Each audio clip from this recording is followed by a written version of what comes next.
Hi everyone, welcome back. We've got a brand new story to share with you. So let's begin. Sometimes the worst betrayal teaches you the most valuable lesson about your own worth. My name is Aaron, and this is a story of how discovering my girlfriend's true intentions saved me from a lifetime of being used by someone who never loved me at all. At 29, I work as a senior accountant at a mid-sized firm in Sacramento and live a pretty quiet life that is stable and comfortable.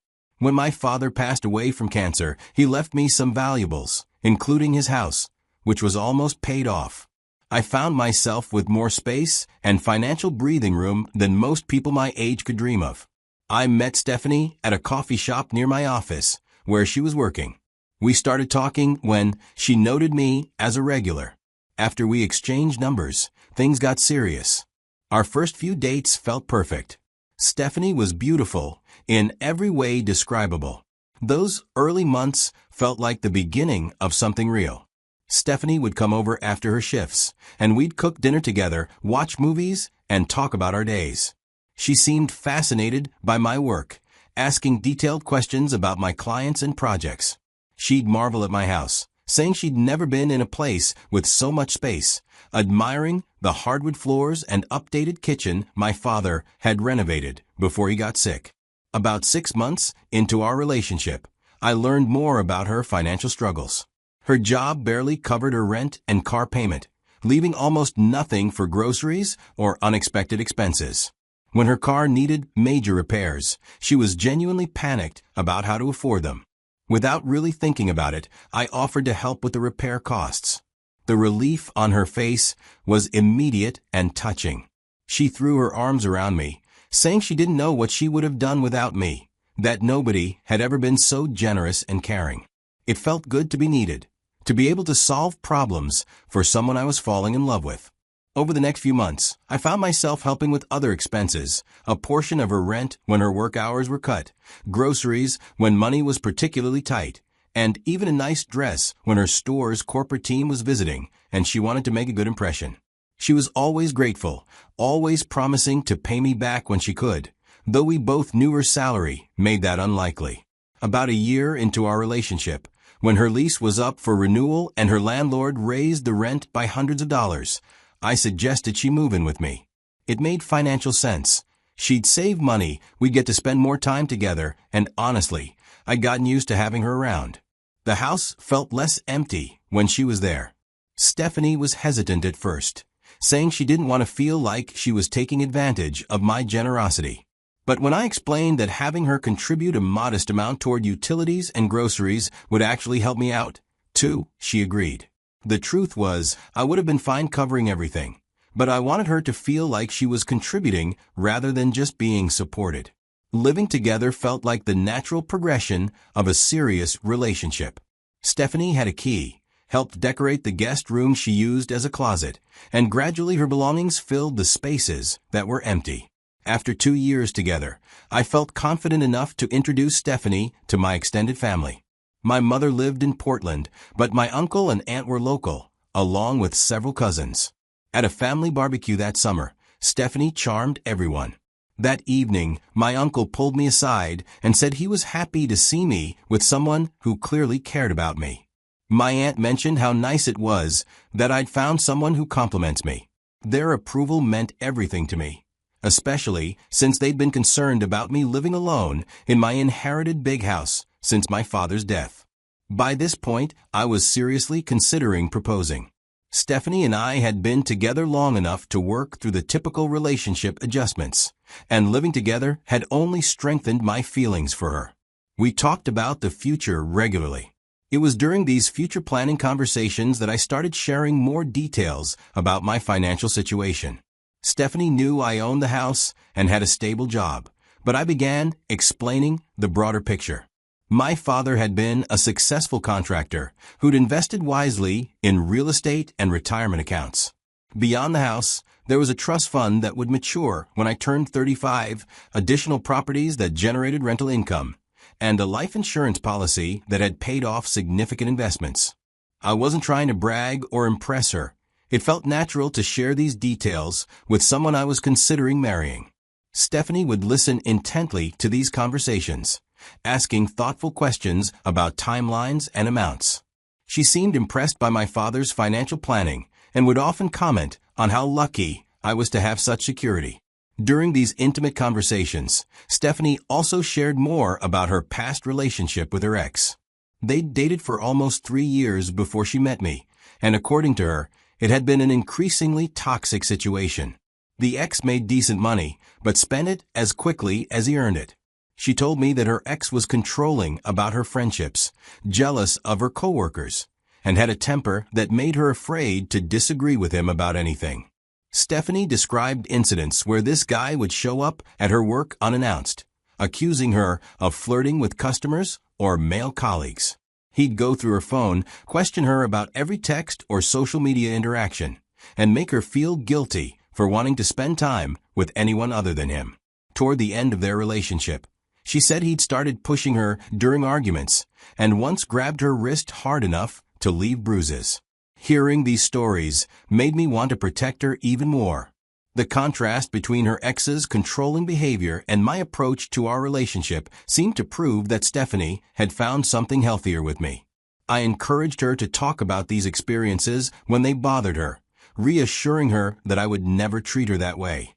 But looking back now, I realized there were warning signs I completely ignored because I was so in love and wanted to believe we had something special. The first red flag should have been how often this ex came up in our conversations. When I point out that she seemed to think about her ex a lot, she'd explain that 3 years with someone leaves lasting impressions, that it was just natural to make comparisons.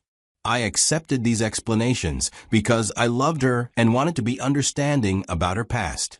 I figured that talking about her ex was her way of processing the trauma from that relationship, and that being patient would help her heal from whatever emotional damage he'd caused.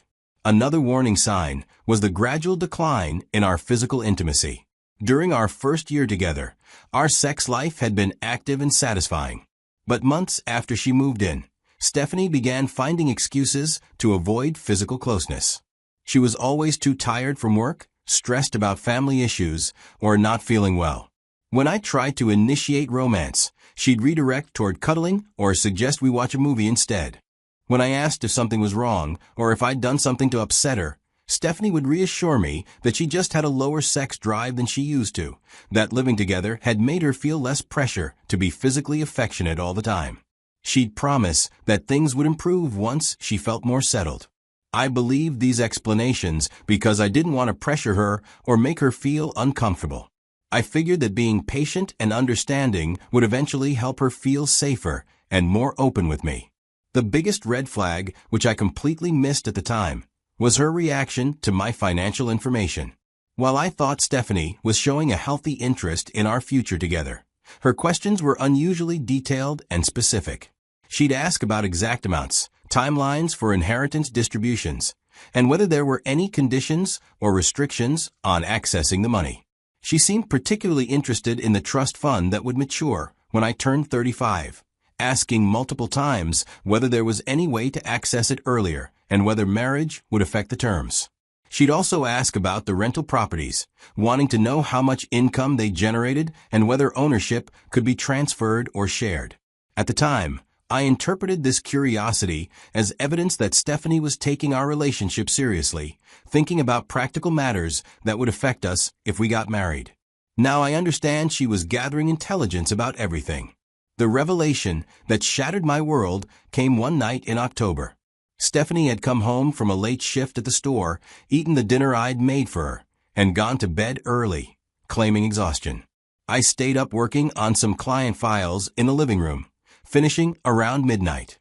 When I came to bed, Stephanie was lying on her side, facing away from me, apparently asleep. Her phone was in her hands, screen facing up, still lit from what looked like an active text conversation. Normally, I wouldn't have paid attention, but the screen hadn't gone dark yet, and I could see there were several unread messages. My intention was simply to place her phone face down so the light wouldn't disturb her sleep. But as I reached for it, I couldn't help noticing the conversation she was having. My heart rate immediately spiked. This had to be her ex-boyfriend. Why was she texting with him at midnight? And why hadn't she mentioned they were in contact again? I knew I shouldn't look, but something about the situation felt deeply wrong, and before I could talk myself out of it, I was reading the most recent messages. The conversation was clearly ongoing and intimate. The ex had written something about missing her, and Stephanie had responded that she missed him too, but needed to be patient for just a little longer. When her ex asked what she meant by a little longer, Stephanie's response stopped my heart. She had written, "I'm just waiting for his inheritance, then I'm yours." I stared at those words, reading them over and over, hoping I was misunderstanding or that this was some kind of joke I wasn't getting. But as I scrolled up through their conversation history, the context became horrifyingly clear. This wasn't a recent reconnection. They'd been talking regularly for months, maybe the entire time she'd been living with me. In one message from several weeks earlier, Stephanie had written, "He thinks I love him, but you're the one I want. I just need to get through this until I can access everything. Then we can finally be together properly." Her ex's responses were encouraging and supportive of the deception. He called her his girl and praised her for being smart about securing their future. He talked about plans they had for after she left me, places they wanted to travel with my money, and how much better their life would be once she had access to my inheritance. Some of the messages were particularly cruel. Stephanie had mocked my trusting nature and laughed about how easy it was to get me to share financial details. Reading these messages felt like being punched in the stomach repeatedly. Every sweet moment we'd shared, every intimate conversation, every time I'd helped her financially, it had all been performance. She'd been playing a character, pretending to love me while planning to rob me and return to the man she actually wanted. I sat there in the dark for almost an hour, scrolling through months of deception, feeling my entire reality crumble. The woman sleeping next to me wasn't my girlfriend, who loved me despite my average appearance and quiet personality. She was a predator who'd identified me as a target and executed a long-term con game. But after the initial shock and heartbreak, I felt clarity. For months, I'd been wondering what I could do to make her happier. Now I understood that nothing I did would ever be enough because she didn't actually want me. She wanted my money. Instead of waking her up for a confrontation, I made a different choice. I carefully placed her phone back where I'd found it and spent the rest of the night thinking about how to handle this situation strategically. Stephanie thought she was so smart, manipulating me while planning her exit strategy. But now that I knew the truth, I could turn the tables. The next morning, I acted completely normal. I made coffee, asked about her plans for the day, and kissed her goodbye before work. Stephanie had no idea that I'd discovered her scheme, which gave me the advantage of preparation and control. Over the next few days, I quietly gathered evidence. I took photos of her text conversations when she left her phone unattended and saved screenshots to a secure cloud account. I also canceled my plans to marry her. But more importantly, I decided to give Stephanie exactly what she deserved, a taste of her own medicine. If she were only with me for financial security, I would show her what life would look like without it. The following Friday evening, I put my plan into action. I came home from work looking stressed and distracted, barely acknowledging Stephanie when she greeted me. When she asked what was wrong, I told her I needed to talk to her about something serious. I explained that there had been a major problem with one of my biggest clients. They were refusing to pay for work my firm had completed, and it looked like we might have to take them to court. In the meantime, my boss was threatening layoffs, and my position might not be secure. Even worse, the legal issues were affecting my father's estate. Apparently, there were complications with a trust fund that could tie everything up for years. I told Stephanie that money was going to be very tight for the foreseeable future. I might have to get a second job, we'd need to cut back on expenses, and there was a real possibility that I could lose the house if I couldn't keep up with property taxes and maintenance costs. Stephanie's initial reaction was supportive and understanding. She hugged me, said we'd get through this together, and offered to pick up extra shifts at the store to help with expenses. I was shocked that she offered to do something. But over the next week, I started noticing subtle changes in her behavior. She stopped suggesting restaurants for dinner dates, claiming she wasn't really hungry or was trying to eat healthier. When I'd come home tired from work, she'd be less interested in hearing about my day. She started staying at the store later, saying her manager needed extra help with inventory and scheduling. By the second week of my supposed financial crisis, the changes were more obvious. Stephanie would scroll through her phone during dinner instead of engaging in conversation. She stopped cooking meals for us, saying she was too tired after work. When I'd suggest watching a movie together, she'd claim she had a headache or needed to catch up on sleep. The third week was when her true nature really emerged. Stephanie began making passive-aggressive comments about our situation. She'd sigh dramatically when I'd suggest free activities like hiking or visiting a museum. She complained about the groceries I bought, saying she was tired of eating cheap food and missed being able to afford nice meals. When I mentioned that we might need to start looking for a smaller, more affordable place to live, Stephanie became openly irritated. She said she'd grown accustomed to having space and privacy, that moving backward felt like failure. She started spending more time away from home, claiming she was visiting friends, though she never gave more details than that.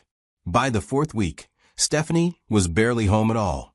She'd come in late from work, go straight to the guest room where she kept her clothes, and leave early in the morning before I was awake. When we did cross paths, she was cold and distant, treating me like a roommate she didn't particularly like rather than someone she'd been planning to marry. The breaking point came on a Thursday evening when I suggested we order pizza and watch a movie together. Stephanie looked at me with barely concealed disgust and said she was tired of carrying dead weight in this relationship. She said I'd become negative and stressful to be around, that she couldn't handle being with someone who couldn't provide basic stability. The next day, she asked me to sit down for a serious conversation. With no emotion or apparent regret, Stephanie told me that our relationship wasn't working anymore. She said I'd changed, become unreliable and financially unstable, and she couldn't be with someone who couldn't offer her security and a future. She was breaking up with me after 3 years because I was supposedly broke. I didn't beg her to stay or try to explain that the financial problems might be temporary. I didn't reveal that I'd been testing her or that I knew about her scheme with her ex. I simply nodded and said I understood her position, that I wanted her to be happy and wouldn't hold her back from finding what she needed. Stephanie seemed surprised by my calm reaction, maybe expecting tears or desperate pleas for another chance. When I remained composed and started discussing logistics for her moving out, she appeared almost disappointed by my lack of drama. Within a week, Stephanie had packed her belongings and moved out of my house. She claimed she was staying with a friend temporarily while looking for her own place, but I suspected she was moving directly in with her ex. Her social media activity confirmed my suspicions. Within days of leaving me, Stephanie was posting photos of herself looking happy and carefree, with captions about new beginnings and choosing happiness. She shared inspirational quotes about knowing your worth and not settling for less than you deserve. The posts that really revealed her character were the subtle digs clearly directed at me. She shared articles about successful women who refused to support unsuccessful men, memes about upgrading your life by eliminating negative influences, and photos from expensive restaurants with captions about finally being able to enjoy the finer things again. What Stephanie didn't know was that I'd never actually lost my job or my money. My client situation was solid, my position at the firm was secure, and my father's estate was exactly as it had always been. I'd simply tested whether she loved me or my financial security, and she'd failed spectacularly. About a month after she moved out, our mutual friends started mentioning that Stephanie had been asking questions about my real financial situation. Apparently, she'd heard through the social circle that I was still working at the same firm and seemed to be doing well. But by then, reality was setting in for Stephanie in ways she hadn't anticipated. Her ex was exactly the same person he'd been when they broke up years earlier, controlling, unstable, and financially irresponsible. Within 2 months of her moving in with him, friends reported seeing them argue publicly. Her ex's work was inconsistent, and he had expensive habits that consumed whatever money he did earn. Instead of the comfortable lifestyle Stephanie had planned to fund with my inheritance, she found herself working extra hours at the retail store to cover rent and utilities that her ex couldn't consistently afford. The controlling behavior that had driven her away from the ex originally returned quickly. He was jealous of her friendships, suspicious of her social media activity, and demanded to know where she was at all times. Friends mentioned seeing bruises on her arms. About 4 months after our breakup, I started receiving text messages from Stephanie. They began tentatively, "How are you doing?" and "I hope you're well," before escalating to more direct approaches. She sent messages saying she missed me, that she'd been thinking about our relationship, and that maybe she'd made a mistake in leaving. When I didn't respond to her texts, she escalated to phone calls that I didn't answer. She left voicemails saying she wanted to talk, that she'd realized how good we'd been together, and that she hoped we could work things out. I never responded to any of these attempts at contact. I'd seen exactly who Stephanie really was, and no amount of regret or loneliness would make me forget the months of deception and the cruel things she'd said about me. The final confrontation came on a Saturday morning, about 6 months after our breakup. I was in my kitchen making coffee when I heard someone knocking persistently at my front door. When I looked through the peephole, Stephanie was standing on my porch, clearly upset and probably crying. I opened the door, but didn't invite her inside. She looked terrible and immediately started talking when she saw me, saying she needed to explain something, that she'd made a huge mistake, that she realized now how much I meant to her. Stephanie claimed that leaving me had been the worst decision of her life, that she'd been confused and scared about commitment, but now she understood what real love looked like. She begged me to give her another chance, promising she would be different, that she'd learn from her mistakes and would never take me for granted again. I listened to her entire speech without interrupting, watching her perform emotions that might have been genuine, but were also completely irrelevant. When she finished talking and looked at me expectantly, I told her the only truth that mattered. I said, "You left when I pretended to have nothing." That told me everything I needed to know about what I meant to you. Stephanie's face went through several expressions. She started to protest, to explain, to make excuses, but I was already closing the door.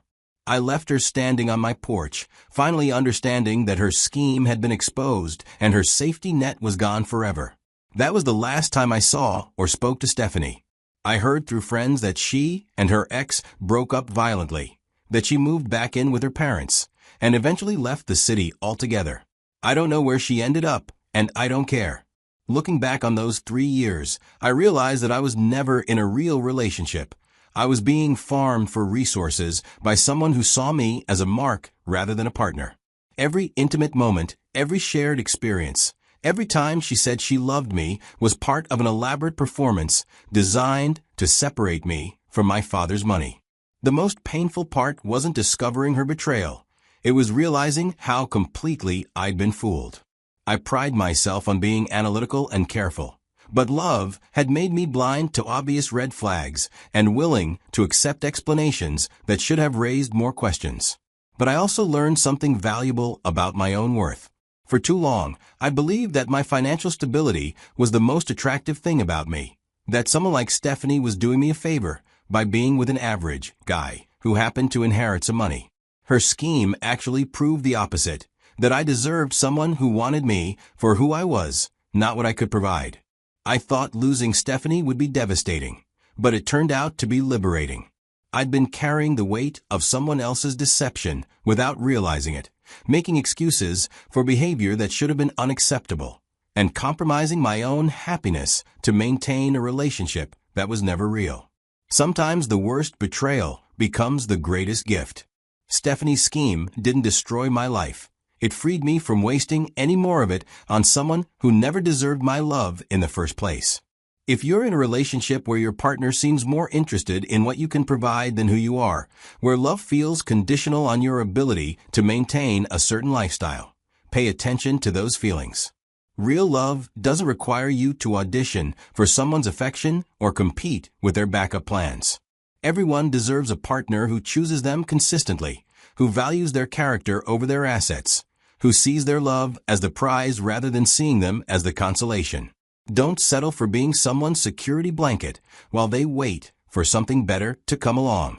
I'm grateful now for the lesson Stephanie taught me, even though she never intended to. I learned that my worth isn't measured by what I can provide for someone else, and that the right person will love me for who I am rather than what I have. That's a lesson worth more than any inheritance. Thank you for watching.